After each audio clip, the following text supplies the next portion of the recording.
You track your spending. You avoid expensive coffee. You wait for discounts. You compare prices before buying anything. You tell yourself you are being smart with money. But then, the month ends. And somehow, your bank account still looks the same. No real savings. No real progress. No breathing room. Just another month where you worked, paid bills, tried to be responsible, and still felt broke. And that is the part nobody talks about. Sometimes, the problem is not that you are careless with money. Sometimes, the problem is that the habits you think are smart are only making you feel responsible. They give you the feeling of control, but not the result of control. That is why so many people stay stuck. They are not lazy. They are not reckless. They are just aiming their discipline at the wrong target. So today, we are breaking down 12 smart money habits that may be keeping you broke every single month. Some of these will feel uncomfortable because they look responsible from the outside. But once you see the hidden cost behind them, you may never look at your money the same way again. Let's start with the first one. You feel guilty over a $5 coffee. You compare 2 brands of soap to save 70 cents.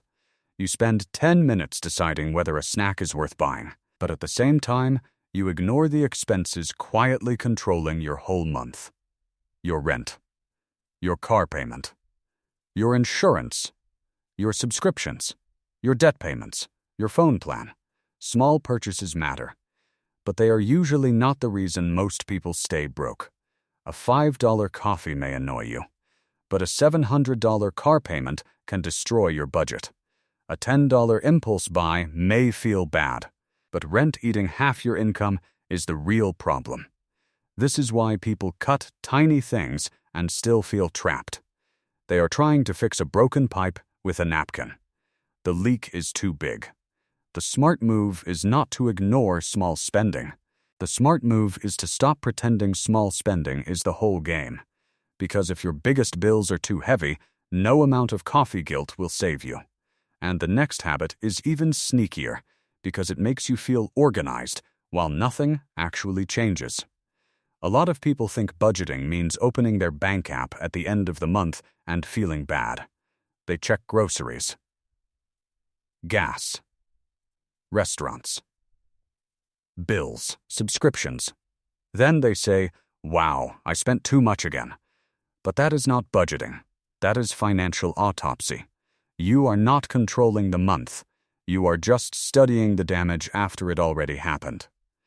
Tracking is useful only if it changes your behavior before money leaves. If you only check your spending after everything is gone, you are not leading your money. You are reporting on it. Real budgeting happens before the month begins, before the paycheck arrives, before subscriptions hit, before weekend spending starts. The question is not, where did my money go? The better question is, where is my money allowed to go? Because broke people often track. But people who build wealth decide. Now let's talk about one of the most common traps, the habit that feels like saving money, but often makes you pay twice. Buying cheap feels smart. It gives you an instant win. You see 2 products. One costs $40. One costs $120. The cheap one feels like the obvious choice. You saved $80, except sometimes you did not save anything. You only delayed the real cost. Cheap shoes fall apart. Cheap furniture breaks. Cheap tools stop working. Cheap electronics fail right after the return window closes. Then you buy the same thing again, and again, and again. Now the cheap option is not cheap anymore. It is a subscription to replacement. People look at the price tag, but they do not look at the lifespan. They ask, how much does this cost today? But they do not ask, how long will this actually last? The better question is, what is the cost per use? The point is not expensive. The point is durable.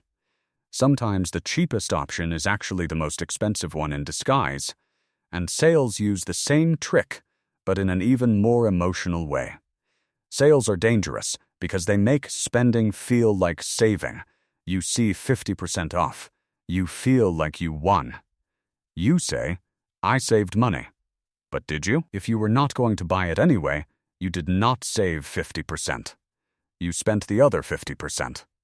A discount is only useful when it applies to something you already needed. But stores know how your brain works. They know limited time offer creates pressure. They know only 3 left creates urgency. They know you saved $40 feels better than you spent $60, so they do not just sell you the product. They sell you the feeling of getting a deal. And that feeling can keep you broke. Because now, your house is full of discounted things you barely use. Clothes with tags still attached. Kitchen gadgets sitting in drawers, courses you never finished, apps you forgot you downloaded, you thought you were saving. But you were collecting fake wins.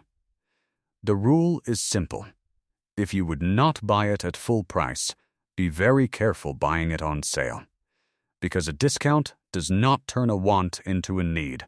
It only makes the mistake feel smarter. Now here is another fake win people chase every week. This one feels responsible. You drive across town because gas is cheaper. You visit 3 stores because one has a better deal. You spend Saturday comparing prices in different places, and yes, sometimes it works, but often the savings are fake. Because people forget to count the cost of getting the deal. Gas costs money.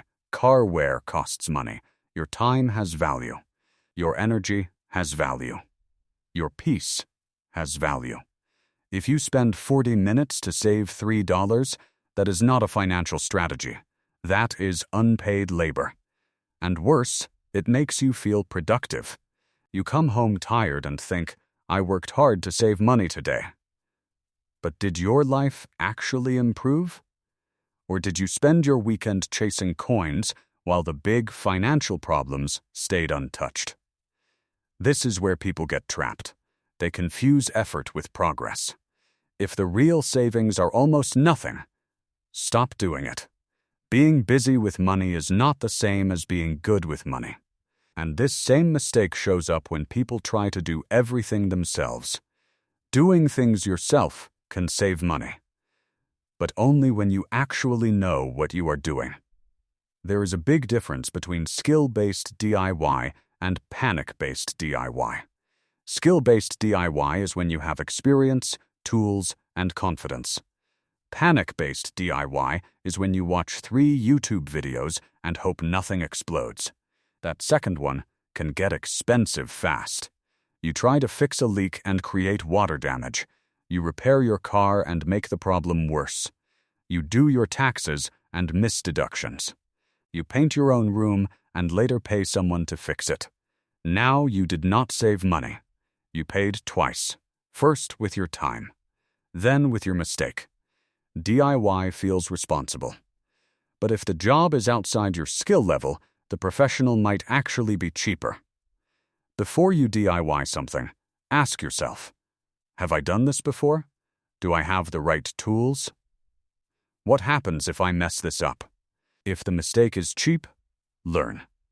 If the mistake is expensive, be careful. The most expensive sentence in personal finance is, I'll just do it myself. Now the next habit feels safe. But long-term, it can quietly shrink your money. Cash feels safe. You can see it. You can touch it. It does not move up and down like the market. So people keep money in checking accounts or basic savings accounts for years. They tell themselves, at least I'm not losing it. But that is not always true. Because money can lose value quietly. Prices rise. Rent rises. Groceries rise. Healthcare rises. Everything gets more expensive. So if your money is sitting still while life gets more expensive, your money is falling behind. The number may look the same, but its power is shrinking. Cash is good for emergencies. You need liquid money. You need safety. You need a buffer. But cash is not a long-term wealth plan. If all your money sits in cash because investing feels scary, then fear is making financial decisions for you. And fear is expensive. The goal is not to gamble. The goal is to learn. Emergency fund first, high-interest debt handled. Then long-term investing. Simple, boring, consistent. That is how wealth usually grows. But cash can become even more dangerous when debt is working against you. This one is emotional, because having savings feels safe. You look at the balance and feel calm. But if you also have high-interest debt, that calm may be costing you. Imagine you have money sitting in savings. At the same time, your credit card debt is growing every month. Your savings earns a little. Your debt charges a lot. That means one side is walking, and the other side is running against you. You feel safe because you have savings, but mathematically, you are leaking money. This does not mean empty your entire savings account and leave yourself helpless. You need emergency money. But keeping a large savings balance while paying only minimums on expensive debt can keep you broke for years. Minimum payments make you feel like you are handling the debt, but often you are barely touching the real problem. You are just feeding the interest. Savings gives emotional safety. Debt payoff gives financial freedom. You need both. But if your debt interest is much higher than your savings return, your money has a clear enemy. Attack it. Now here is where a lot of people go too far in the opposite direction. Some people become so focused on saving money that they remove every small thing that makes life enjoyable. No coffee. No eating out. No streaming. No hobbies. No weekend plans. No small treats. They try to suffer their way into wealth. But here is the problem. If you cut every small joy while keeping the big, expensive lifestyle structure, you will not feel free. You will feel punished. And when people feel punished for too long, they usually snap. They overspend. They give up. They say budgeting does not work. But the real issue was not budgeting. The issue was cutting the wrong things. You canceled the small thing that made your week feel better, but kept the car payment that crushes your month. A good money system is not about removing all joy. It is about removing waste. Joy gives value. Waste does not. Cut the expenses you do not care about. Protect the small things that keep you consistent, because a financial plan you hate is a financial plan you will eventually quit. The next habit is where frugality becomes dangerous. Frugality is useful, but it becomes dangerous when it makes you afraid to invest in yourself. You skip a course because it costs money. You avoid networking because lunch is expensive. You refuse to buy books, tools, software, or training that could improve your skills. You save a little today, but lose a lot tomorrow. This is where many people stay stuck. They become experts at saving $20, but they never build the skill that could help them earn $20,000 more. That is a bad trade. Your income is one of your biggest wealth-building tools. There is a limit to how much you can cut. But there is much more room to grow. Not every opportunity is worth paying for. Some courses are garbage. Some events are useless. But avoiding every opportunity because it costs money is also a trap. Ask, can this help me earn more? Can this improve my skills? Can this create future options? If yes, it may not be an expense. It may be an investment. And that leads directly to habit number 11. Saving money is important. But saving alone has limits. You can only cut so much. You can cancel subscriptions, you can cook at home, you can buy used, you can negotiate bills. Good, do all of that. But after a point, cutting more only makes life smaller. The bigger move is increasing income. Most people avoid this because earning more feels harder than spending less. Saving feels immediate. Earning feels uncertain. So they keep squeezing the same paycheck harder and harder, but the paycheck is already too small for the life they are trying to build. Sometimes the truth is simple. You do not need another coupon. You need another skill. You do not need another budget hack. You need a better job. That may mean learning sales, learning design, learning coding, learning AI tools, improving communication, building a portfolio, applying to better jobs, starting a small service, negotiating your salary. Saving protects money, but earning creates more of it. You need both. And finally, the habit that tricks people because it looks productive. This is the sneakiest habit of all. Because it looks productive, you watch finance videos, you download budgeting apps, you make spreadsheets, you organize your expenses, you color code your budget, you follow finance creators, you calculate everything. And still, nothing changes. Why? Because activity feels like progress. But it is not always progress. Progress is paying off debt. Progress is building an emergency fund. Progress is investing consistently. Progress is lowering a major expense. Progress is increasing income. Progress is changing behavior. Progress is not just looking at your money. Progress is doing something that improves your position.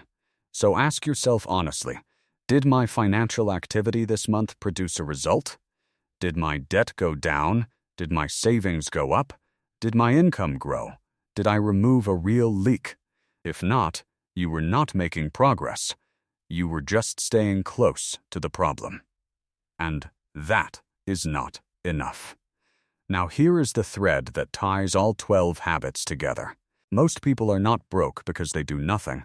They are broke because they keep doing things that feel responsible but do not attack the real problem. That is the trap. It is not laziness. It is misdirected discipline.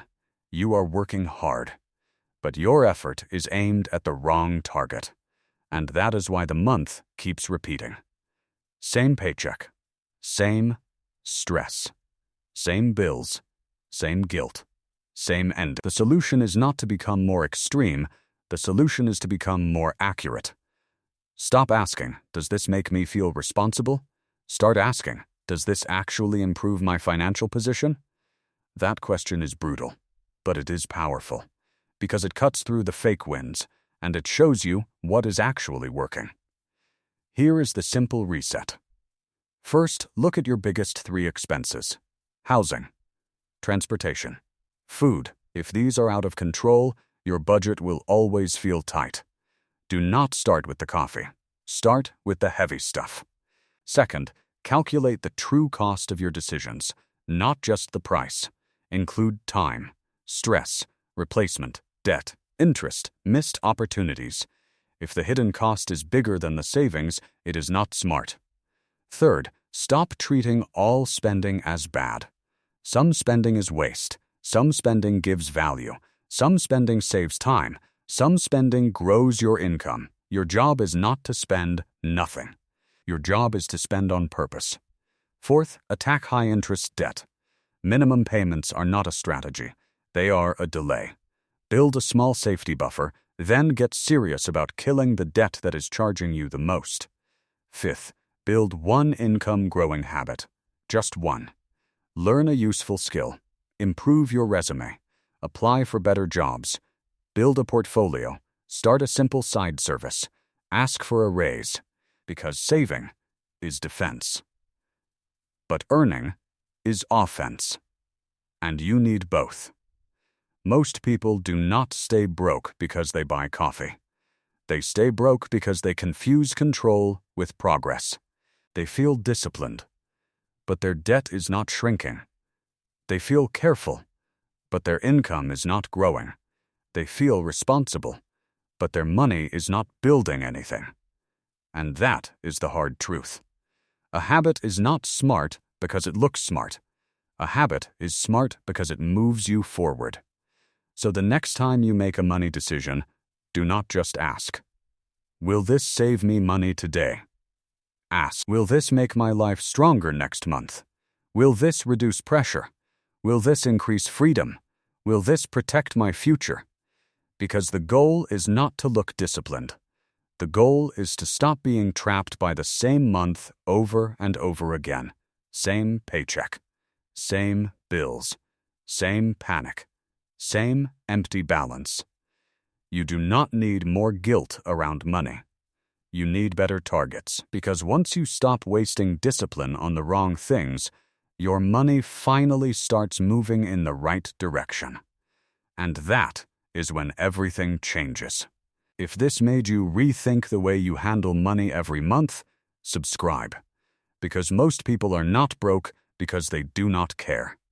They are broke because nobody taught them which habits actually matter.